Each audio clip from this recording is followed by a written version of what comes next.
Hi, everyone. Welcome, welcome.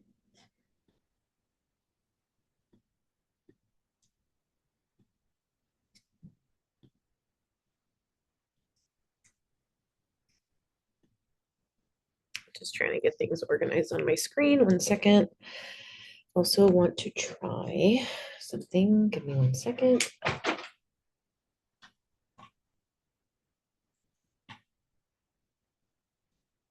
One second. I'm so sorry, guys.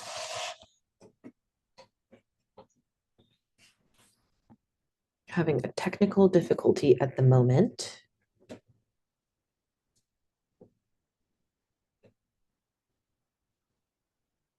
Hold on.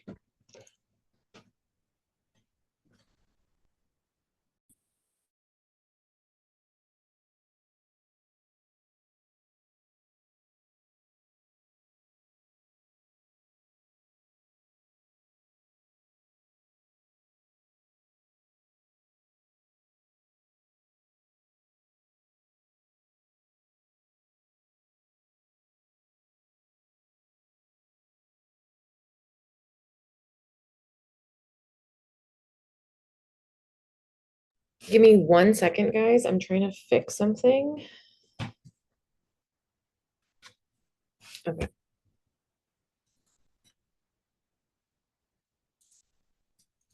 It's fine. It's okay. All right. Hi, guys. So I'm Lilly Jamoua. I'm a local Chicago makeup artist and licensed esthetician. And today we are going to be doing a seminar on Makeup 101. It's going to be very simple information about makeup. And it's going to kind of like give the good points for all of the popular things that people usually do in makeup. And there's going to be some visuals as well for you guys, and then a little bit of a video to show you guys like kind of the concept of contouring. Sorry, one second.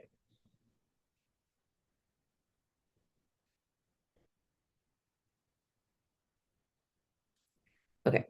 It's going to be a PowerPoint, but a little bit more about myself because I do see a couple of new names in here.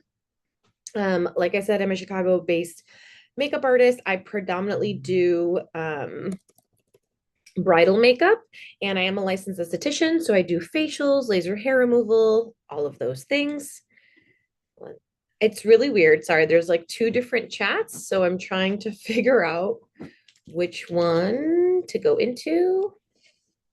So if you guys can write in the Q&A section, that is way easier. There we go. Thank you. Now you can see me. um, if you guys can just like type in the Q&A section so I can see it a little bit better. Um, all right. And so, yeah, so I'm predominantly a bridal makeup artist. I have been published in more like internet based magazines for like avant garde, really fun makeup. And then I've also been featured, or I was in one of the episodes of Married at First Sight, the one that was in Chicago, I think season 18. I did the makeup for one of those brides for that first episode. So I am pretty versed in different mediums with makeup. I've done a short film. I've done, the reality stuff through Netflix. I've done photo shoots with a photographer in a studio. So I've kind of like done it all. I've kind of dipped my, toes in everything. So I feel like I'm able to give a little bit of advice for all of those things and then also give you guys some good info when it comes to makeup and skincare. A lot of my seminars are very basic knowledge. I always tell you guys, I give you guys my email at the end of the seminars. If you guys are interested in more in-depth things or like a series that you guys want me to do, I am totally down to do them. I try to keep everything a little bit more basic because these are things that I need you guys to know kind of, in passing. Like if you go to a job and you're booked for something and they say, we don't have a makeup artist or hairstylist for that day. I need you guys to know how to do a basic makeup for yourself, whether it's on set or before you even get there. And then obviously, skincare is very important because your skin is when your skin looks the best it can, your makeup is going to look even better. So they kind of go hand in hand. But I do a lot of different seminars. So just so you guys know, you can kind of look into them on your calendar and see what you're interested in and join. So let me just go in the Q&A a little bit so I can kind of say hi to everybody. Hello, hello to all my familiar people. Um, Yes, I do have contact information. So you can follow me on Instagram. It's Makeup by Lilly Jam. So LILLYJAM. And you guys can reach out to me there. Also, my website is linked on my Instagram. So you guys can definitely reach out to me. And also wanted to say, while we're doing the seminar in the PowerPoint, just try to keep the questions for the completely the end. We'll have like a Q&A section just because it's kind of hard for me to go back and forth. And I do see you guys have written in the Q&A. Thank you so much.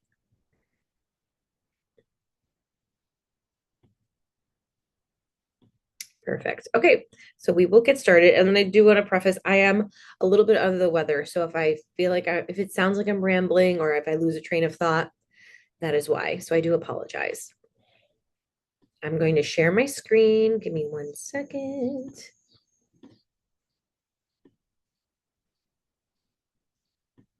And I don't have my headphones in today. So if you hear any outside noises, I'm sorry in advance.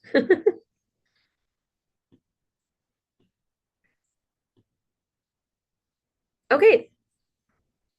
Why is this here? Sorry, every time I pop up my Zoom, it like changes the format and it's so hard to do anything when this is in the way. Okay, perfect. This is crazy. Okay, here we go. Makeup 101, understanding makeup, application, and when to use it. Again, this is very basic knowledge. You're going to be hearing a lot of popular words that you probably see on social media. And again, let's just keep the questions for the end. Hold on 1 second. Oh my gosh, this thing is crazy. Technical difficulties. Okay. All right. So first and foremost, always want to start with skincare basics. I always say this in almost all of my seminars. There are 3 non-negotiables that I want you guys to keep in mind, and I want you guys to try to apply this to your everyday life, to cleanse, exfoliate, and moisturize / put on SPF before you leave the house. If you're not familiar with any of these steps, I highly recommend that you join my Skincare 101 class. Again, it's very basic knowledge, but it goes step by step on the things that you can do for your skincare routine if you are interested in kind of like elevating it a little bit. But 3 non-negotiables: cleanse, exfoliate, moisturize. It's going to make your makeup look so much better. And we always want to make sure that we're taking care of our skin because our skin is our largest organ. So always want to keep that in mind. Okay. And it doesn't matter what you cleanse, exfoliate, or moisturize with, whatever works for you guys. And even if it's drugstore or if it's like very, very expensive or it's been prescribed by a dermatologist, as long as you guys are doing some type of skincare, that's all I ask. So first thing we're going to kind of dive into, which I'm sure a lot of you guys have used or know of or have seen. So types of foundation. So there are different types of foundations. And foundation is used to kind of cover any type of blemishes. It really evens out the skin tone. And then there's different types. So there's liquid, cream, BB cream, and powder. So I'm going to kind of go over each one and what it does and like, you know, kind of a little bit more details. So liquid foundation is most commonly used. You see that most in stores. You see people using it most, and majority of the time consumers, that's what they buy.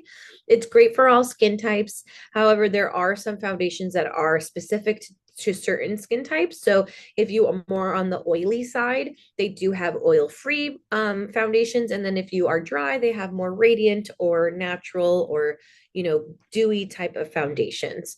They are buildable coverage. So you can have some that are full coverage where you don't really want to build it because then it would be too much. Or you have medium to full coverage where you can build it up. Same thing with more of a sheer coverage. You can build that as well, meaning you can apply one layer and apply another and so on and so forth until you get to the coverage that you desire. Again, consumer friendly, best for photo shoots and camera work. only because it looks so super, super natural on the skin. It's almost like your skin.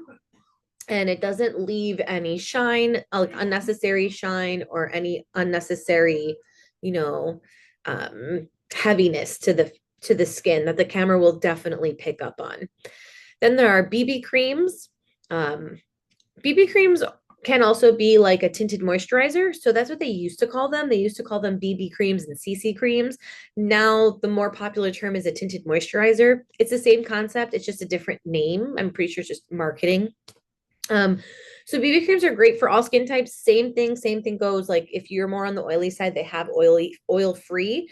And then same thing if you're on the dry side, they have something for more for dry skin. Very, very consumer friendly. I actually prefer to use tinted moisturizer more like on an everyday basis than an actual foundation. And or if you feel like foundation, even the liquid and it's a sheer coverage is still too heavy for you, you can do a tinted moisturizer. That's usually like the lightest application, like feel that you can get from any type of makeup that goes on your face. Best for natural shoots and sports campaigns. So natural shoots meaning like you literally look like you don't have makeup on in the shoot. All sports like type of campaigns because you're going to be outside. Some tinted moisturizers have SPF built in them. So those are the best for those types of campaigns. Also, like you can sweat and it doesn't look like, your makeup's melting off because it's a tinted moisturizer. So it kind of becomes like one with the skin. Then we have cake foundation, not very commonly used. And it is good for all skin types. However, for people who have more oily skin, I feel like it's not the greatest, but it is a thicker consistency. It has a lot of pigment, meaning it will have a lot of coverage. It's very hard to work with if you don't know how to work with it, but cake foundation is usually used in more professional settings anyway, not really used in consumer base, and they're best for on stage makeup, meaning like Broadway, anything on a stage with a very, very bright lights, or if you're on a stage and you have like audiences in balconies, cake foundation is the best to use for that because it is very heavy and it's going to do like, fulfill its purpose by making sure that you're on an even coverage and that people can see your face from afar. Then we have powder foundations. These are not as commonly used. These were very popular back in the day when Bare Minerals was like all the rage. And it was, on QVC, you can see the infomercials in the middle of the night where they swirl, tap, and buff. Like that's ingrained in my brain. But they still sell Bare Minerals. I actually love the brand. I love Bare Minerals. If you don't want to have any type of a liquid foundation, or if you are on the oily side, powder foundations are for you. They're not, again, as commonly used, better for oily skin. They can be buildable, but you kind of want to be careful about how much you build it and like where you're building it. You have to be pretty even keel about where you're putting it. You don't want to be focusing only on your cheeks and you kind of look a little strange because it'll be very uneven. And also best for camera work as well, especially for film, because in film, you don't want to look shiny at all, especially in the middle areas of your face, especially here.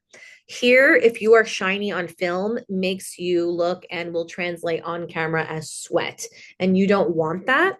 So if you've ever worked on a short film or on a commercial, you can see people going and powdering the talent because they don't want to look too shiny. Sometimes powder foundations are best for that. I use a lot of powder foundations mostly for my male clients who are on camera, just because they don't really need a liquid foundation, and some powder with a little bit of pigment in it does its job. Okay, so with foundations comes undertones. So in order for you to find your shade that matches you very well, you have to know your undertone. So there are shades and then there are undertones. So there's a warm undertone, which is like a range of peach to yellow, cool range from pink to blue, neutral, kind of a mix of the both. And then olive is a range of neutral and has a little bit of a like a warm green to it. So like I am more natural and have some olive to my skin tone. I am Middle Eastern, so it's very common for Middle Eastern people to have some olive in their skin. And so when I'm finding foundations, I have to make sure that the undertone is not warm or cool because those are not my undertones. Olive undertones are actually kind of hard to find in foundation brands. They're not as popular, but I can go with a neutral undertone and I can kind of get away with that because it doesn't pull me too pink or pull me too yellow. So, and the way that you can find that out is honestly the oldest trick in the book is like checking your veins. The color of your veins usually help you figure out what undertone you are. Also, you can go to your local Sephora. They have a really great technology called Skin IQ. You can go there. They will take a picture, I think, of your neck, your wrist, and your cheek, and their little computer will tell you your shade and your undertone. And their little machine will also tell you what foundation has your undertone and your shade. So it makes it so much easier. So if you guys are ever interested in figuring that out, I would definitely go to a Sephora and get yourself, get your Skin IQ done, if that's what it's called. Okay. So this is extremely popular. It was very popular in social media and in, the makeup world in like 2015, 2014. They say because of Kim Kardashian, but this is a technique that has been used for so long before Kim Kardashian. This has been used in Broadway, on stage, makeup, on movie sets. Back in the day when it was black and white film, this was a key thing that they would do because people would look very flat on screen when it was black and white. Like a lot of Marilyn Monroe's film work, she actually wore an orange lipstick. It wasn't red, but it translated on the screen as red. And so you have to imagine that they would manipulate colors, manipulate your features so that you are shown on film so that it translates. So this is a technique that has been used for ever, honestly. And contouring and highlighting is not necessarily like a beauty technique. It's really to manipulate the shape of your face and to highlight certain areas that you'd like and to hollow out some areas that you want to make that you want to minimize. Okay, so contouring to create shadows. So this is the shade used to contour is very cool, toned, brown, almost gray, not gray though, but it's like almost there. These little areas on her forehead, on her cheekbones, and around her nose and her eyes, that's all contouring. So this is so when she is done with her makeup, her face doesn't look flat. It has some structure to it because she has contoured some of these areas. Because when you put foundation on, it does make it a blank canvas and it makes it all pretty flat. So you want to bring some structure back into your face by contouring and highlighting. It doesn't have to be this dramatic either. It can be very minimal. You could just do your cheeks, you could just do your forehead. But a lot of the times, like you can contour to minimize certain areas. Like you can contour your nose to make it look smaller. Like a lot of celebrities nowadays, people assume that they've gotten a nose job. And a lot of the times it's just that their makeup artist is amazing at nose contouring. And it's all an illusion. This is all an illusion. Contouring and highlighting is an illusion. It's an illusion to your eyes. So contouring gives illusion of deeper hollows in the face, which is like where the cheeks are, in the crease of the eyes, and then same thing for the top of the forehead. Highlights are to add light. So highlights are to bring features forward. So we want to bring the middle of the face forward, the under eyes, the middle of the forehead, top of the nose, and the chin. You want to use like 2 to 3 shades lighter than your skin tone to create that effect and to create that illusion of bringing those features forward. So this is a video I wanted to show you guys. So in this video, there's not going to be any audio, so don't wait for the audio. But in the video, it's going to be a girl. She's going to be face on. You see her. They're going to take a light bulb and they are going to rotate it around her head, and it's going to be a time lapse. And you're going to see how where the light is hitting her face really affects how her face actually looks and the structure of her face. Even right here at this standstill, you can see that natural contour because the light is right in front of her. These middle portions of her face, the under eye, the middle of the forehead, are very forward. Like that's like the first thing you look at, right? Because they're brighter. Whereas the cheek underneath the cheekbones has a shadow because the light is right in front of her. And that is a natural contour. Like that's kind of the effect that you want to create with makeup, but not so much where you can see the makeup. It's just an illusion. So I'm going to play the video for you guys. You're going to see. It's just really cool. I can't wait for you guys to see it, but you're not going to hear any audio. It's just going to be the time lapse. And then they are going to change the warmth. They're going to make it like more warm toned or more cool toned. So you'll see that. So right now they are rotating the light around her, like in a circle. And you can see the reflection of the light bulb in her eyes. And it's literally going in circles. And you see how, I'm going to see if I can, let me see. Can I wait, I want to slow it down. Is that slowing it down? That didn't do anything. Oh, that just, I hit quality. Sorry guys, 1 second. That's too small. That's kind of perfect. Okay. We're going to go back now that we're on the slower side so you guys can see.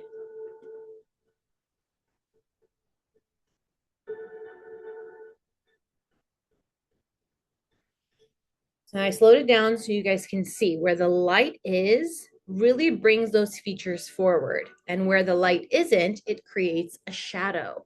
Like in these milliseconds, she almost looks like a different person because the structure of your face really does affect like what someone is seeing.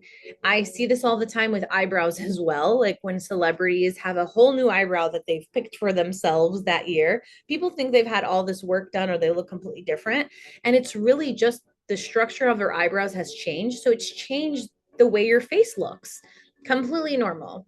But I hope like you can see what I'm referring to when I say shadows and then the light.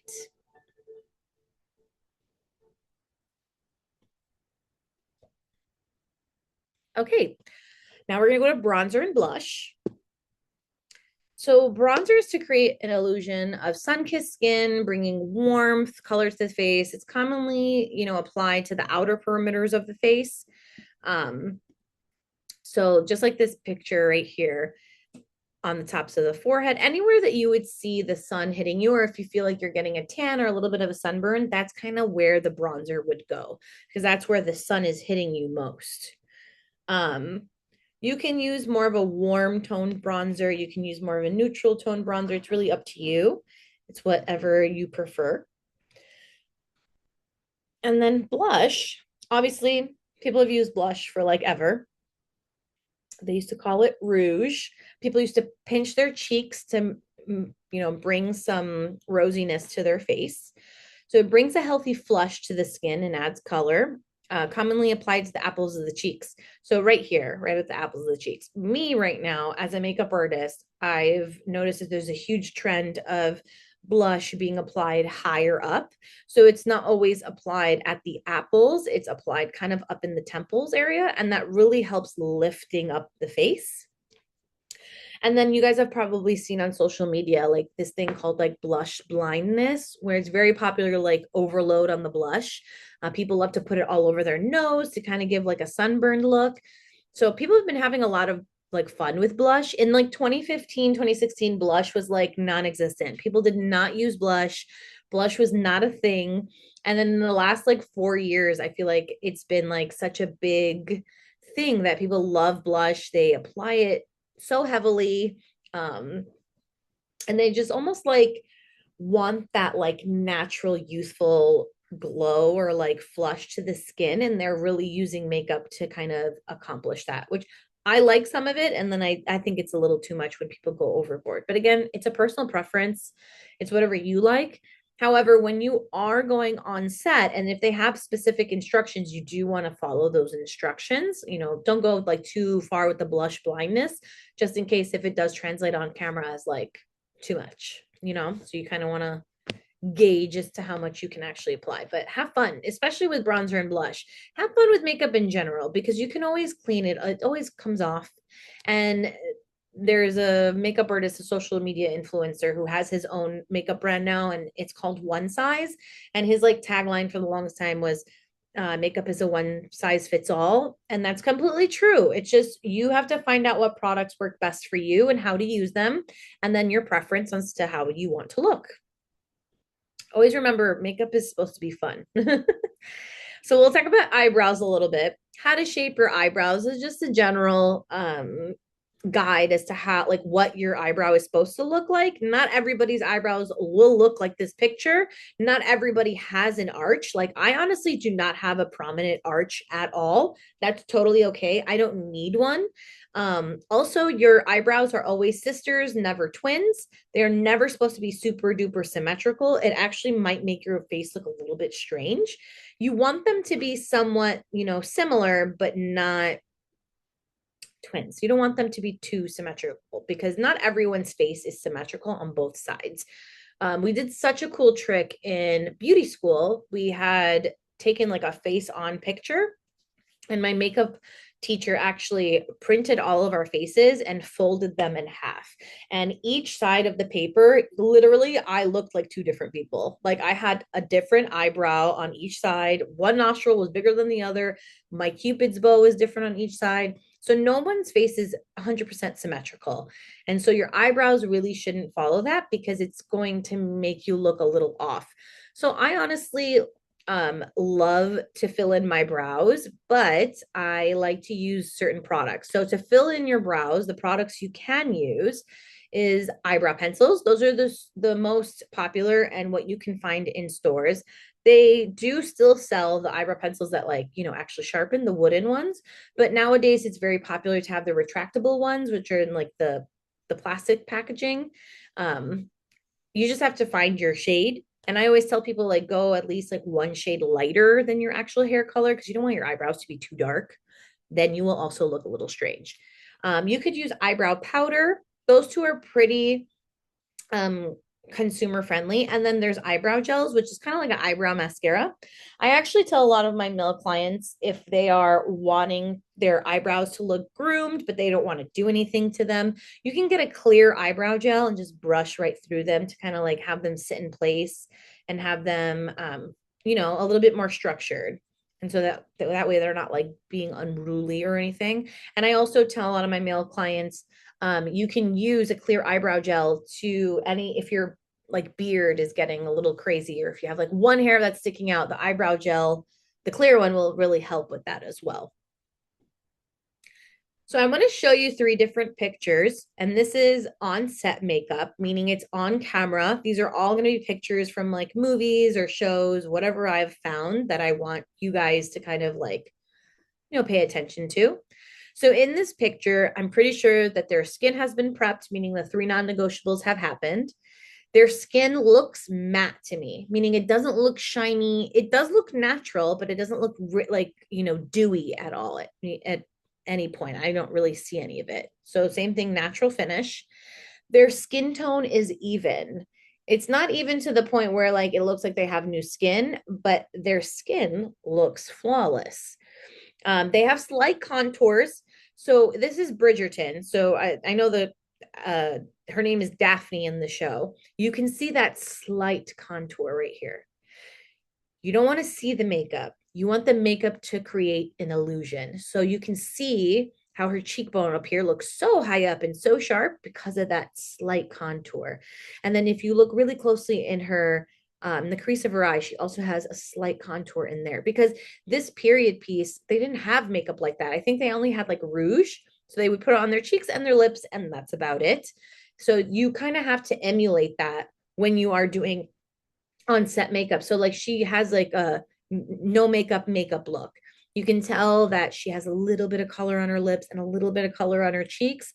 That's kind of like what they did back in the day.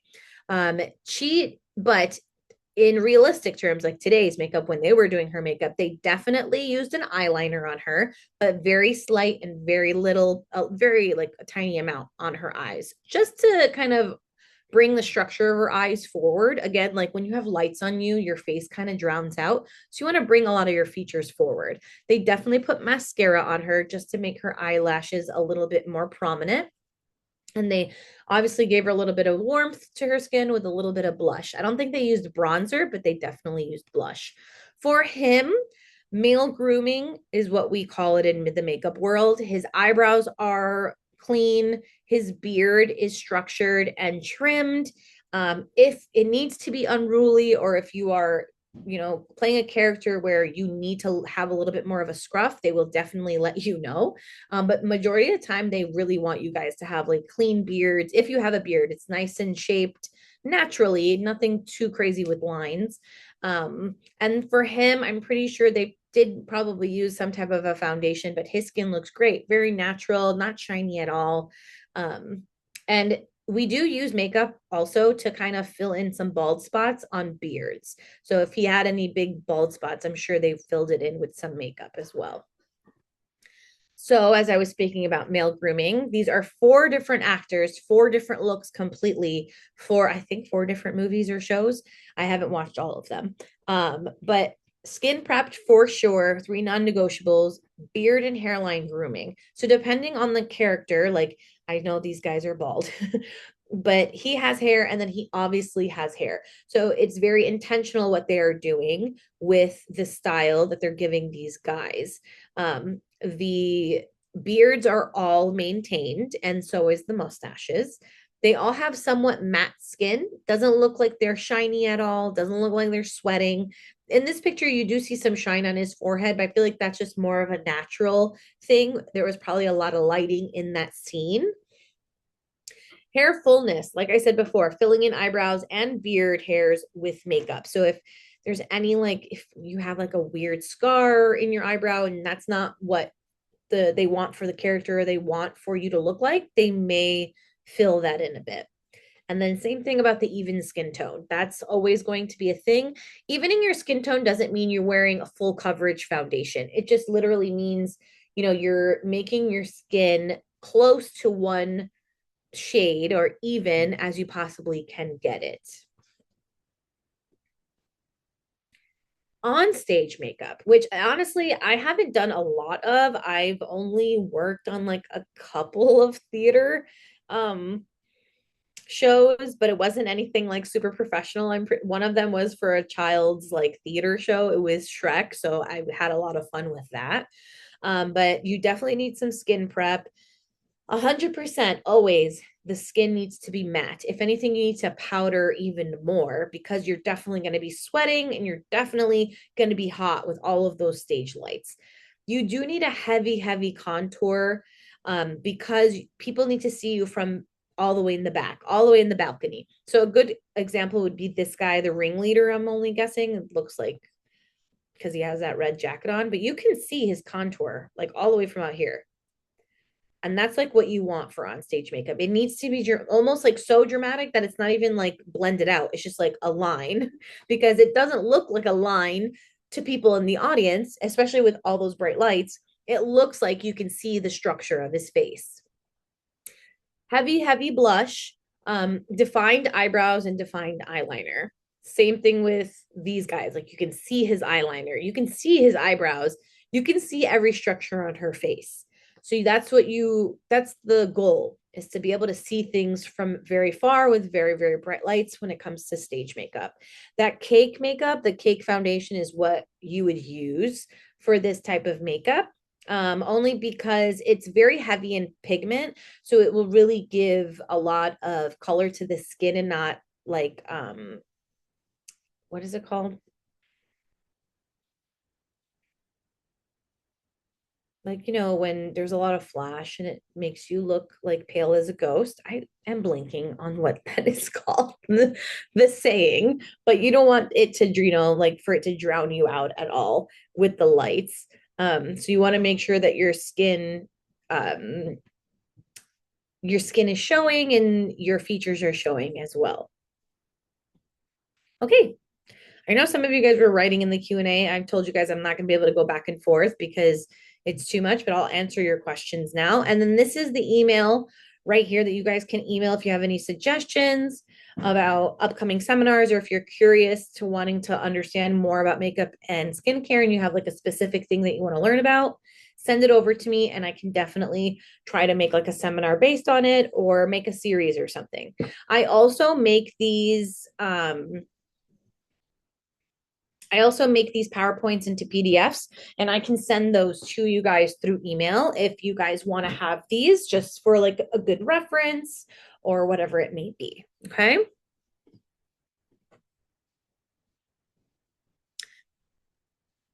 If you are yellow tone, what is your undertone? Warm? Yes. You are warm toned. If you feel like you have yellow undertones, you are warm.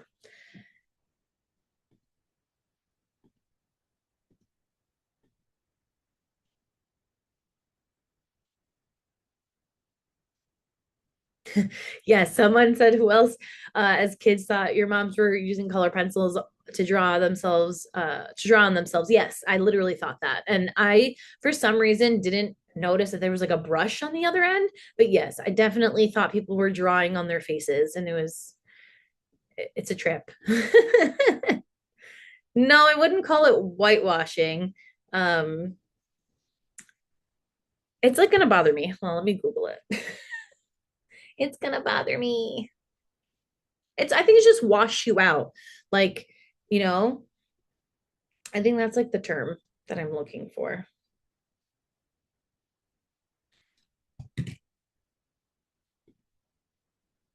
Any cover foundations include coconut oil? I'm not sure, to be honest. I would definitely check the ingredients on any foundation that you're going to be buying. I can't tell you that. I don't formulate foundations, so I have no idea what ingredients may be in what products. There's literally a million foundations out there. I'm sure there is one with coconut oil. I just don't know that brand and that specific one to tell you right now. What do you think about Dermacol? I don't think I've heard of Dermacol. I've heard of Derma Blend. Il Makiage, they do okay. So Il Makiage is a good foundation. It's not like bad, but their marketing ploy of the whole like, oh, I took a test online and it gave me my exact foundation shade and undertone.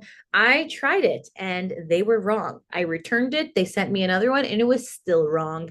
So don't trust marketing ploys that want you to do a quick test online to figure out what your undertone shade is. Go into the store and have an employee test the makeup on your arm, on your neck, on your cheek. Go outside in natural lighting and look in the mirror and see if that matches you. I wouldn't trust the whole like internet online a test to tell you what, shade and undertone you are. It's very difficult to do that. And also like we're all like I'm guessing a lot of you are from Michigan or from the Midwestern area. If not, you can correct me. But here in the Midwest, we have a winter and I have a winter shade and I have a summer shade. So in the winter, I'm way more pale than I am in the summer. So like if you're taking a test in the winter and they send it to you and it's way too warm, I mean, you can use it in the summer, but it defeats the purpose. So just know that in advance. Do I have a favorite contour brand of makeup? Contour, I love Makeup Forever. They have really, really great contour colors. Anastasia Beverly Hills, she really, because she was really popular in 2015, 2016, that brand, Anastasia Beverly Hills. She's really popular for eyebrows. She became like the eyebrow guru in LA and she made her own products. So she predominantly has all eyebrow products, but she really, really dove into the contouring when it became super duper popular when people saw Kim Kardashian doing it. So they have a lot of products that cater to contouring and highlighting. So I definitely look into Anastasia Beverly Hills. What do you recommend to cover small scars? What brand is good for body makeup? Body makeup, Derma Blend is really great. It's like the best you can possibly use for tattoo coverage. But scars are tricky. If your scar is textured, there is no makeup that will ever cover it. Like if it's a scar, like from stitches, or it's a little bit of a crater from like, you having a cut or anything like that, if it has texture to it, it will not be covered by makeup. But if it's a discoloration to your skin, you can cover that. But if it has texture, if it's literally you can feel your scar with your fingertip, no makeup is going to cover that. It's just something, it is what it is. It's like almost like when I go and do weddings and some people sit in my chair and are like, can you take away all my wrinkles with makeup? No, I cannot. I don't inject Botox and I don't inject filler, and they don't put Botox or filler in makeup products. So it's just very unrealistic. So I want to say that now so you understand that like scars that are textured that either came from stitches or you feel like have any type of like I want to say crater. I know it's a weird term to use, but if you feel like a piece of your skin can't kind of came off, no makeup's going to cover that, unfortunately.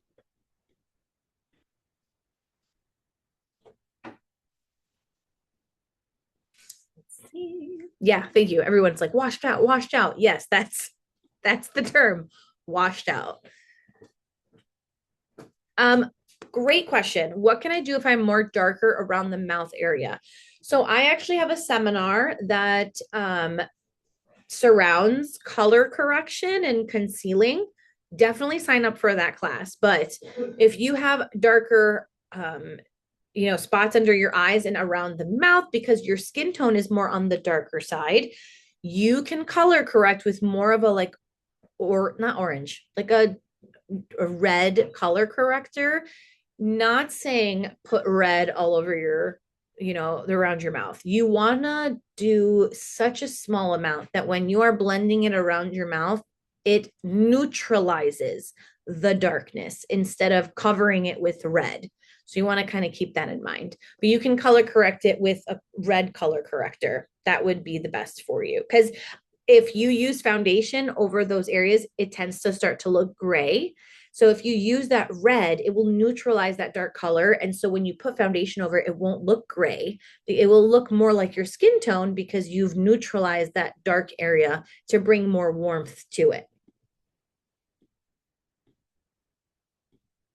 Yeah, so if it's discoloration for scars, definitely would use Dermablend. That's a really, really great brand. Also, what is it called? I have it in my bag and I don't even remember what it's called. There is a body makeup that I use. Is it Westmore Beauty? It's called Westmore Beauty, and that's more body makeup, and it's great coverage. That's also another brand that does a lot of marketing, kind of like Il Makiage, but I actually love their products. I don't get anything that says radiant because it's more sheer coverage. You want to get the one that's like has coverage to it.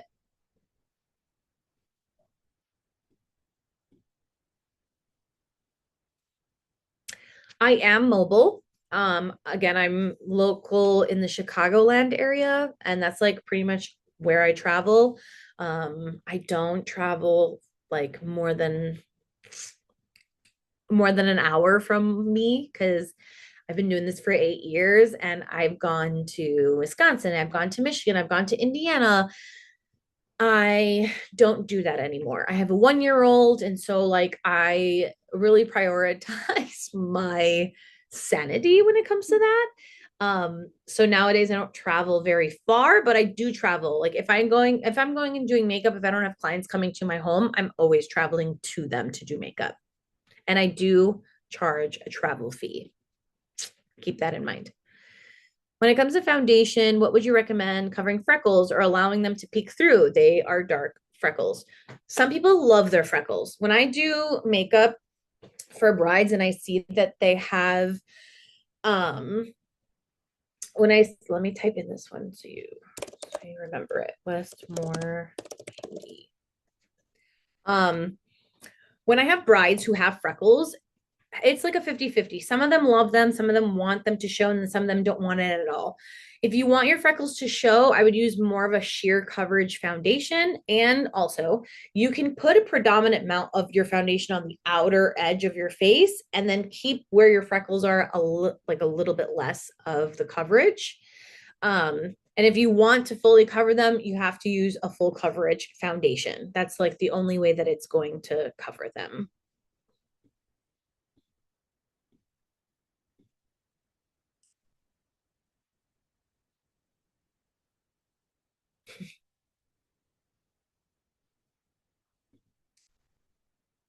Beautiful. Well, if you ever are, if you get married to somebody said, if I'm not local to Chicago, but if I become a bride, I'm interested in your makeup services. Thank you so much for thinking of me. But yes, if you're a bride in Chicago, you can definitely reach out to me. Any other questions?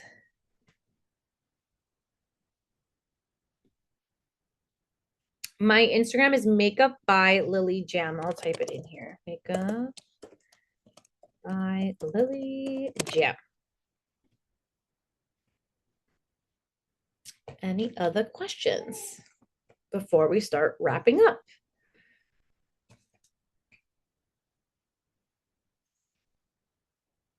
And then I do have, oh, so this is my only seminar for this month. I didn't get to sign up for a lot, but in August, I am having a skincare 101 class. So sign up for that if you guys want more skincare stuff.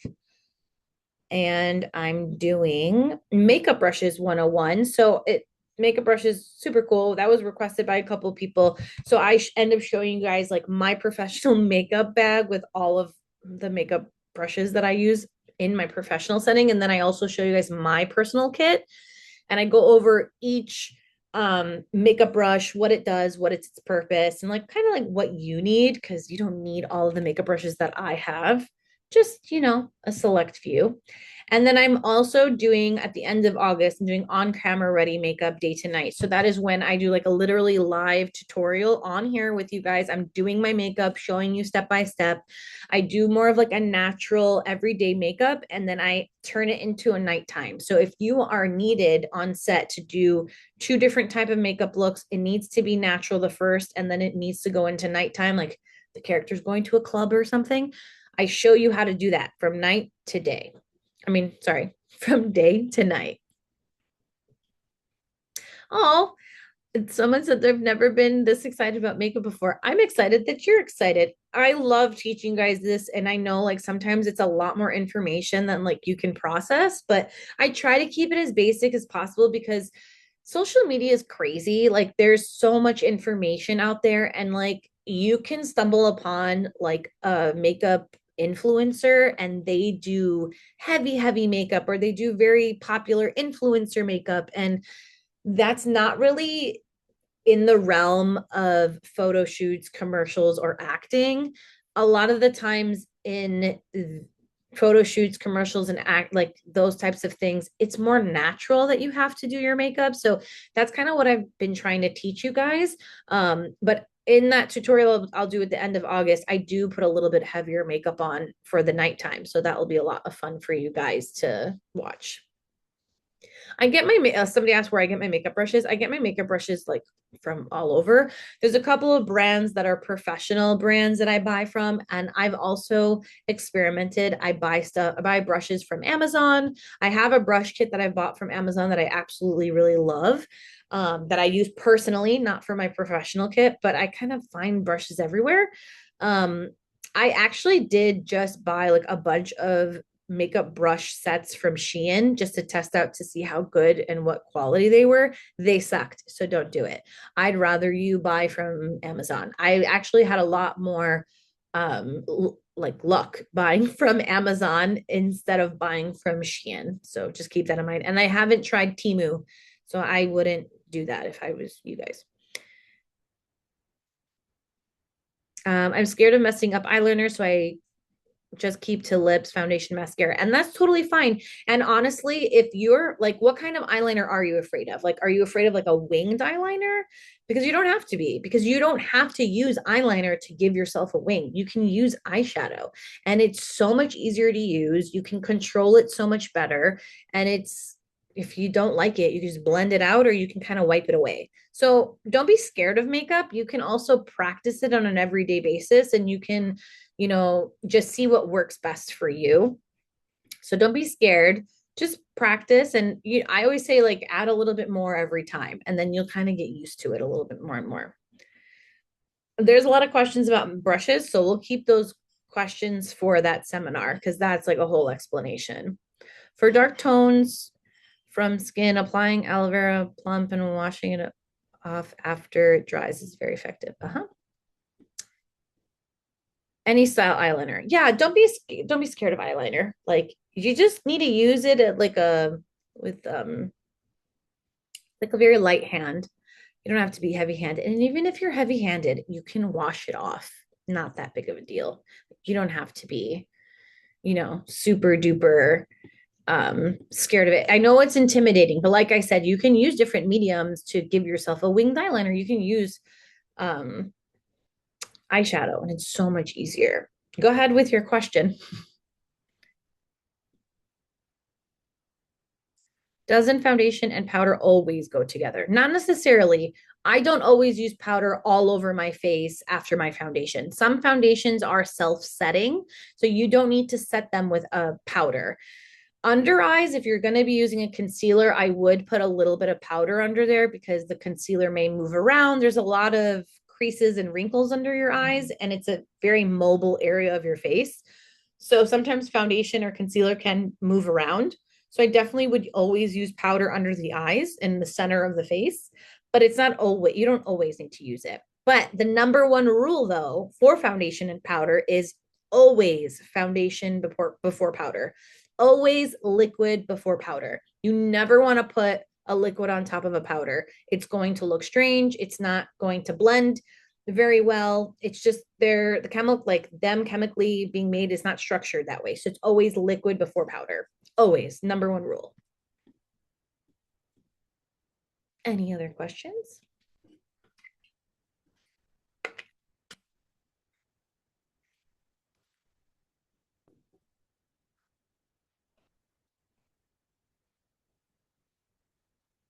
You're so welcome.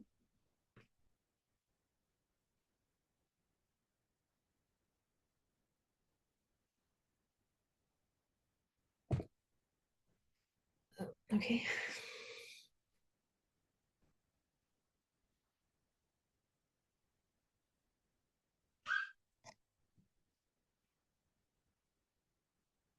You are so welcome. All right, guys, we're going to be calling it a night. I hope you guys have a great rest of your weekend. Stay safe, stay inside because of the poor air quality. If you are in the Midwest, it's pretty bad out here. Like I said, you guys use that email to send me suggestions as to what you guys want to learn more about. I know sometimes you guys are asking me questions on there, and I sometimes don't know how to answer those questions. So let's keep it strictly to like what you want to learn about. Because I haven't met you guys in person, so I can't give you guys like skincare advice like fully, you know what I mean, or like makeup advice. And I will be honest with you, I don't know much about scarring or like any of those things. I would definitely go to like a dermatologist for those.